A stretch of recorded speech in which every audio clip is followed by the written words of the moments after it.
Okay, let's talk about the lone wolf, or the lone wolf survivalist prepper, however you want to think about it. Uh, I've decided the best thing to do is to go lone wolf. Now, let me explain something to you.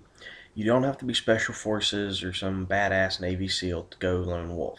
It helps. Going lone wolf means you're going to have to be a jack of all trades and a master of none. You're going to have to understand how to basically wire a simple circuit using a battery, light bulb wires. You're going to have to know how to build a simple generator, understand how to build a DC generator, direct current generator, and an AC alternator, which is an alternating current generator. You're going to have to understand things like herbal medicine, first aid, self aid, how to build shelter. This includes fighting positions. Understand the difference between cover, concealment, and camouflage. Know how to camouflage yourself. Know how to stalk and track animals and people. Know how to build traps for animals and people. Um, know how to raise animals. Uh, there's a whole mess of information that comes into this. And here's one of the important things you need to know. If you have to specialize in any sort of skill or any specific skill set, let it be the skill set of warfare. Now, I'm saying this because you need to learn strategies and tactics as well as methods of manipulation and gentle coercion uh, as the lone wolf. You need to be able to read between the lines, to understand what a person is saying and what they're not saying. Now, this is a little bit harder. This takes a little bit of skill. Um, I don't necessarily think the lone wolf is going to be the run and gun type. Mm-mm. Uh, your lone wolves are going to be more like Grizzly Adams, people who just go out somewhere and start homesteading. It's basically going to be almost like colonial pioneering. I mean, um, you're going to have to find a safe location away from all the chaos and uh, set up a secure place for you as said lone wolf to stake your claim. This means you're going to have to transport seeds to grow vegetables. You're going to have to transport food to last you until those vegetables are grown. In my case, I have these. This is 3 days worth of food. It's an emergency ration, mainstay ration bar. Like I said, 3 days worth of food. Each block is a meal. I have enough of these to last me almost a year. Certainly enough to where I can plant a garden and live off these things during the winter. I'm going to stay stationary most of the time anyway, so I don't need a whole hell of a lot of calories. I'm not that big of a guy to begin with. I'm 180 pounds, 5'4". I have considerable muscle mass, but that's a little bit different a situation than,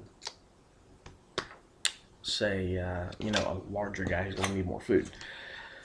Now, from my way of looking at it, you have four categories of what you're dealing with. You have your lone wolf, your independent bachelor prepper. You're going to have your independent family. This is going to be the lone wolf and his wife, girlfriend, kids, whatever. Um, this can even include extended family between, two or three older brothers who have their own wife and kids to tag along with them. And I don't agree with the idea that an independent family uh, depends solely on the man for defense. I think it's a group effort, so everyone in the family has to take in some sort of responsibility. Child soldiers have been around since forever. So it's not hard to teach children, especially little boys who like to play with guns, a few basic tactics to use while they're running around playing with guns. You know, when we were kids, we played cops and robbers and cowboys and Indians and army and everything else. Well, you know, play with your kids, but teach them some basic tactics as you do. I taught a cousin of mine when he was 5 years old how to defend himself. By doing that, I'd play cowboys and Indians with him, or cops and robbers. Then I'd take his gun away from him and make him fight me. And then I'd tell him, no, no, no, don't do it that way. Do it like this. So instead of swinging wild haymakers, his punches turned into quick jabs and straight punches and reverse punches, and he protected his center line and everything else because I conditioned him to do that. When we got the wrestling on the ground, I was teaching him basic high school wrestling and a few basic judo ground fighting techniques, very similar to jiu-jitsu, or Brazilian jiu-jitsu actually. So, he learned it, but he learned it as a game. Um, I don't really necessarily think there's anything wrong with teaching your kids to defend themselves, or even teaching them basic tactics to defend themselves within the idea of playing a game, because those skill sets that they work on as a child will build up as an adult. If you ever watch cats play, they'll sit there and stalk each other, and they'll sit there and fight each other and wrestle and everything else. And it's no different than us as children uh, having developed into the idea of roughhousing and playing and fighting with each other, and then as adults refining that into more combat related, directly intending to harm someone type of skills. Um, so I don't really see anything all that wrong with it. It's just natural. It's just natural. It's a natural element that children grow up trying to imitate their parents and learn to mimic the skills and tactics and things that their parents do. Now, it's simple learned behavior.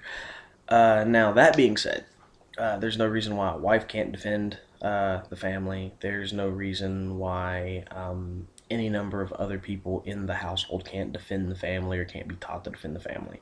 That's just the way things are. So my opinion of the lone wolf is the lone wolf isn't necessarily going to be the guy running and gunning and all this other stuff. That's fantasy. The lone wolf is just basically going to be like a homesteader, someone who goes out somewhere to get away from all the BS and buckles down.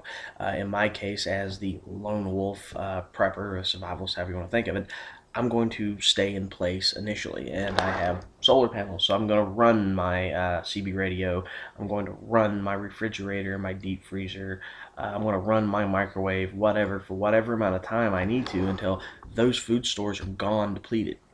If I have to leave out then, I have bags of supplies and hand tools and stuff like that to get things done. And along the way, I'm going to be taking this. So I have food to live off of for an extended amount of time. Then, the idea of community, that's going to come into another scenario as well, because in the Balkans, during the whole Balkanization, the breakup of the Soviet Union, a lot of cities turned into neo-fiefdoms. Police officers and gangs teamed up and became an almost warrior class, with the higher ranking members of the police force, certain politicians, certain gang leaders, certain organized crime leaders being treated like the nobility and the royalty um, of a medieval caste. The beat cops, uh, the lower level gang members, stuff like that, even down to their version of their military reserve, their National Guard. Again, the officers were like this nobility, while the enlisted soldiers were this class of almost like this warrior caste, and below them you had the peasants and the commoners and everyone else who was working for them, or else they didn't get protection, or they felt this military might brought against them. So a lot of communities are going to develop in that fashion. You're going to see small towns, small cities with city police forces uh, developing in that way, depending on how the situation manifests itself. If we're talking a nuclear strike with an EMT, yeah, it's going to knock out communications and everything else. And we when we invaded Iraq, we used fighter planes. Some planes jammed radio communications while our fighter planes and our strike fighters and our bombers took out water treatment plants, power stations, um, took out gas companies, refineries, fuel depots, stuff like that, uh, which all reduced the amount of resources the Iraqi army had to defend themselves. If you don't think these other countries took notice of that, you're wrong, and that's exactly what they're going to hit. I'm waiting on the next big terrorist strike to hit a hydroelectric dam. I'm waiting on a uh, I'm waiting on a terrorist strike on power substations. I'm waiting for some Mumbai style attack where they start attacking power substations and water mains to close off the resources in one area to cause that conflict, especially in a poor area where people have few resources to begin with. Um, so no, I don't think the lone wolf is necessarily going to be the guy running and gunning. I think that's going to be a fantasy. And if someone's out there doing that, they're going to be hit.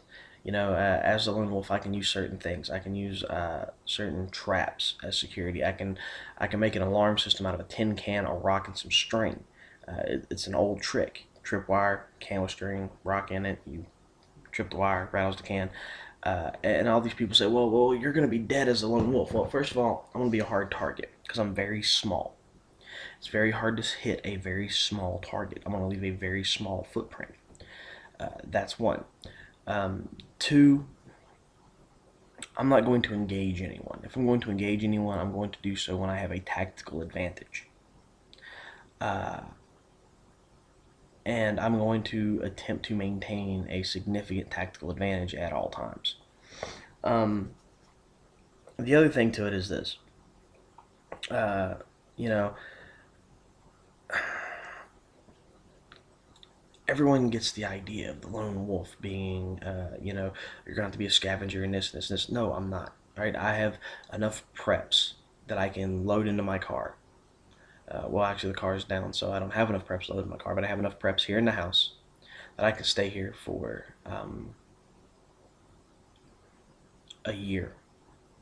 If I start setting out pots and potting soil and trying to grow my own vegetables and stuff, uh, significantly more.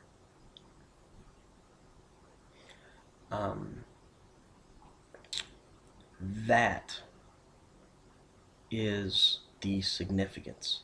That is the primary factor in all this because I don't have to necessarily be the guy who uh, comes in and does the raids and all this other stuff. Like people have the idea that you're gonna be running around like Rambo and everything else. No, you're not. You're basically gonna camp in place and you're gonna stay there for as long as it's advantageous to you. Uh, you're going to grow vegetables, trap, maybe even raise a few animals, squirrels, rabbits, maybe a wild pig if you can catch one.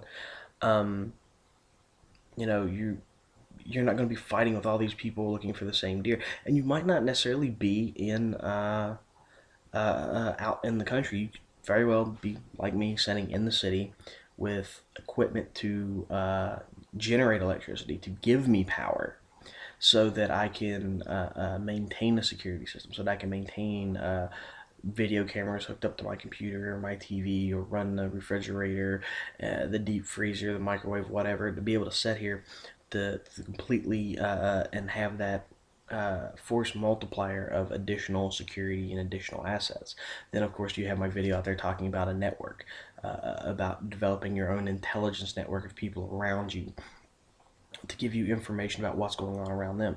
So, I can get a call over the CB from some guy, who's maybe um, 300 yards away as part of my security network, who got a call from another guy who's another 200-300 yards away, who got another call from another guy who's 3 miles away, telling me about this rogue platoon of National Guard troops who went AWOL and took a bunch of military equipment with them, who that since society collapsed in whatever grandiose fantasy fashion you want to believe, is running around raiding and pillaging or whatever, or they, like the movie Diary of the Dead, or in the movie Survival of the Dead. Either way, maybe at the same time, you have some gang roving through the countryside, raping and pillaging and burning like a bunch of crazed Vikings, and because I can generate electricity, I have that ability, I have that chance to be able to defend myself. When I engage these guys, I'm not going to engage them from my home, because that's suicide. That's letting them know where I live at, and giving them a chance to attack me. I can't stay up indefinitely. However, I can go out to meet that threat. If I can rally a couple people behind me, fine. If not, all well. If they're coming from the north, I'm going to attack from the east and try to draw them to the east to chase me. I'm not going to. My goal is to take out leadership. My goal is to weaken them down. And the key thing to this is I don't necessarily have to do that. Even if I do have a independent family to take care of, I have that responsibility to go out and meet that threat and divert them away from my family. My family can sit here and hold down the house. My If I have a wife, which I don't, but if I had one or a girlfriend or whatever, and I taught her what I know, and then we have kids and she teaches that to our children, I would hate to really seriously think about the idea of, my 10, 11-year-old kid having to shoot and kill someone to defend his life. But I don't want him to be there in that situation that he's defenseless if he doesn't have me either. So, it comes as a double-edged sword. I'm going to have to teach my kid to defend themselves, and I'm going to be proud of them for being able to defend themselves, but I don't ever want to see them have to defend themselves.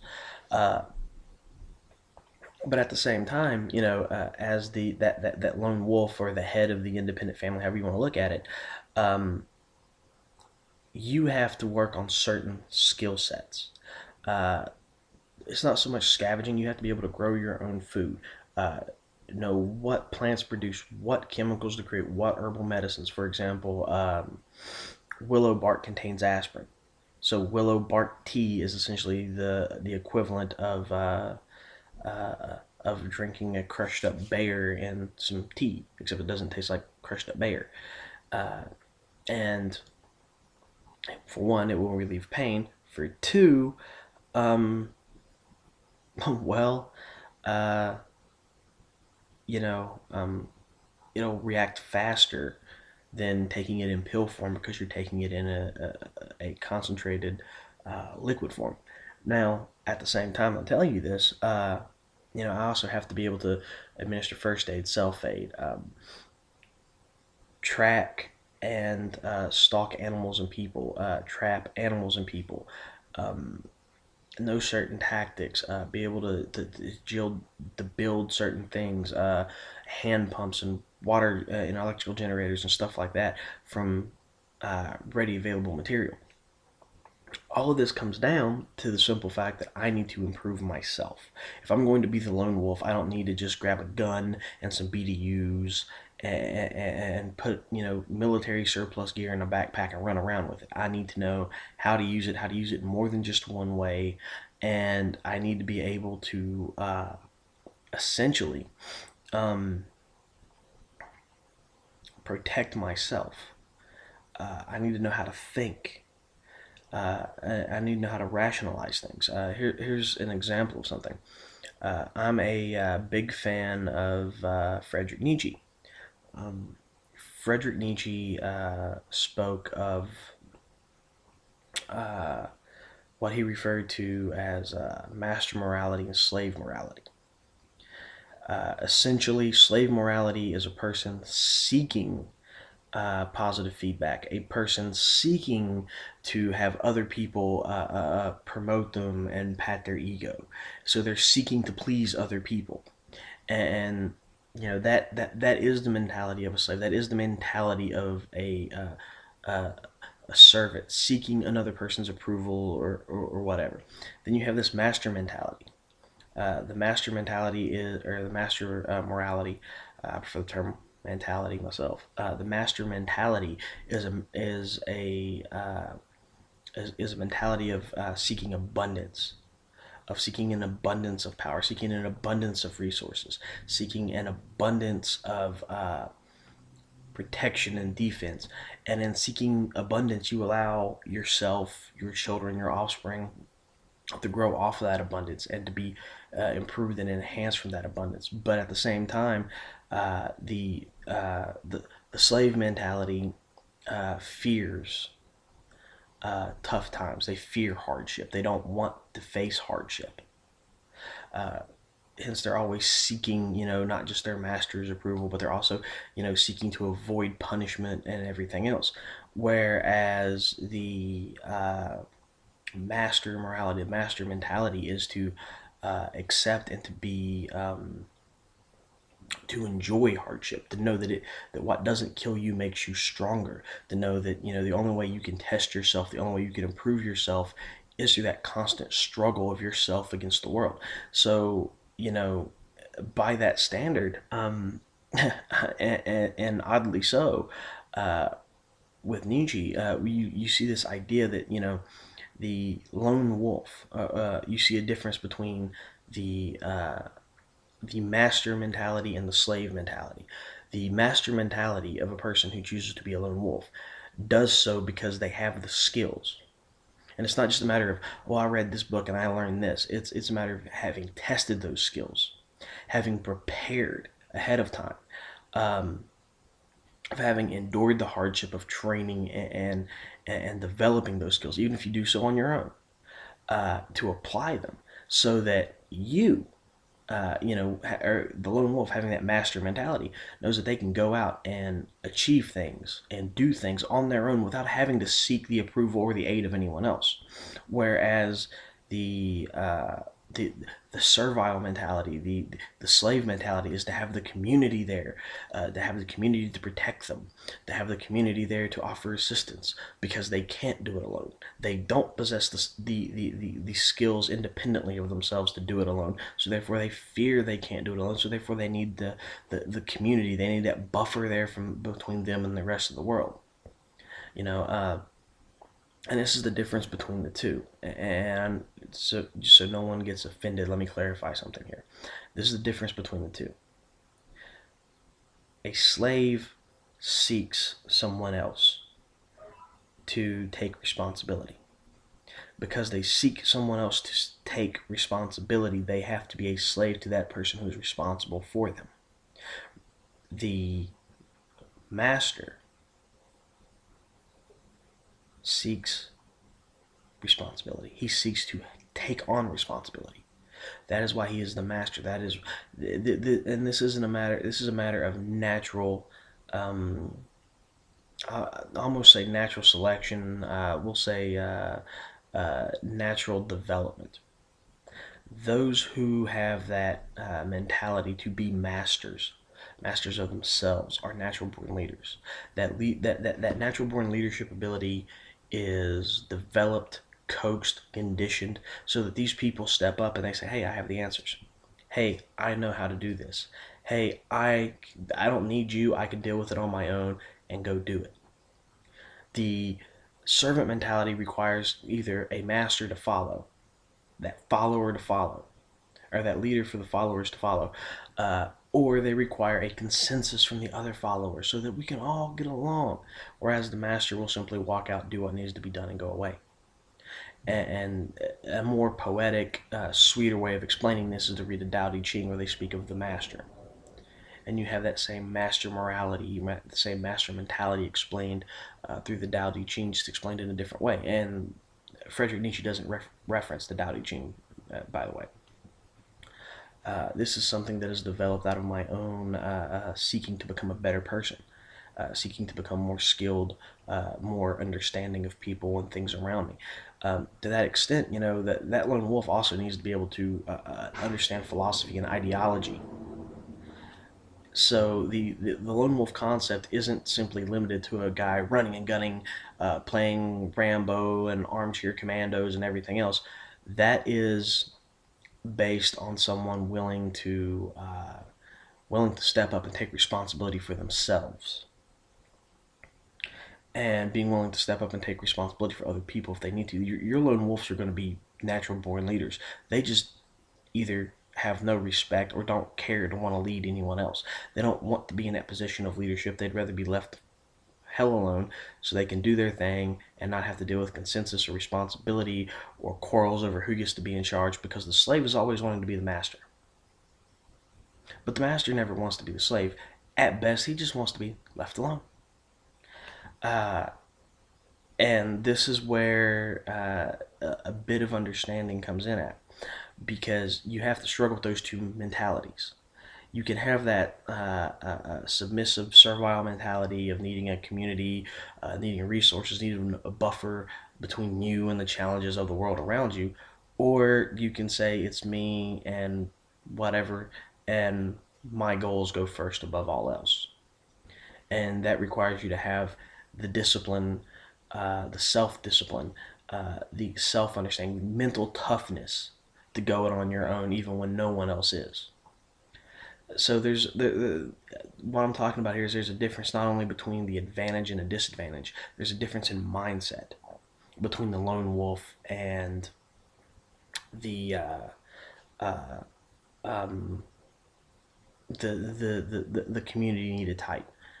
And this is essentially where the problem comes in at. Uh, as me, even though I hate the sheep, dog, and wolf metaphor, because there's so many ways they can be taken that are not as glamorous as Colonel Grossman has explained it, and so many people like to tout about being sheepdogs and whatnot. So I'll explain it to you a different way. A sheepdog has no purpose without the sheep to control. Plain and simple. Without the sheep to control, the sheepdog is just another damn canine, another dog. A wolf with a pack is no different than a sheepdog, because he has that pack to reinforce, to back him up. The sheepdog has other sheepdogs to reinforce, to back him up. The lone wolf has to deal with the packs, the sheepdogs, and has no respect for the sheep. That servile mindset of requiring a community consensus, or to follow behind a leader, or to expect some mystical leader to appear to save you and protect you and solve all your problems for you, is what is destroying this country. We don't need people to stand up and fight our battles for us. We need to stand up and fight our battles ourselves.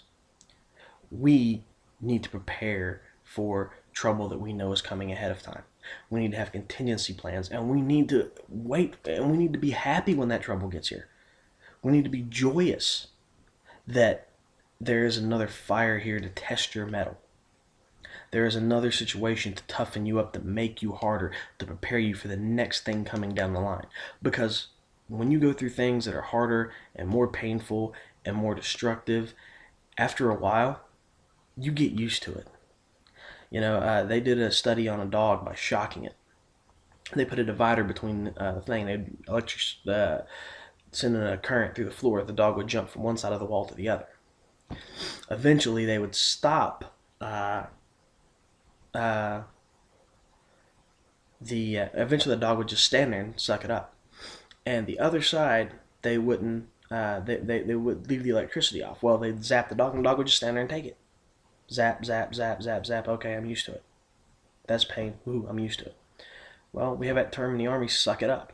When you learn to suck it up enough, when you learn to take it uh, and keep going, to take the pain, to take the hardship, to take the loneliness, to take the stress and everything else, eventually it hardens you up. And the hard people aren't the guys who walk around here saying, yeah, I'm a badass. Look at me, be scared of me, because I'm gonna act like I'm tough and go off on the least little thing and jump up and blah blah blah blah blah. No. See, the hard guys are the guys who are gonna sit there and say, yep, my leg's broke, but I gotta walk up this hill. Yeah, no one's gonna come get me if I don't, and it's gonna take forever to wait on help. No, let me get this stick and just start walking. Yep, it hurts, but I'm gonna keep going. Those are the real hard people. They mention this in the Hagakure. You can tell a lot about a man by the way he deals with the rain. Most people will run to and fro through the rain trying to duck under eaves and overhangs and everything else and get just as soaked. And then some people will simply walk through the middle of the street in the rain calmly out of uh,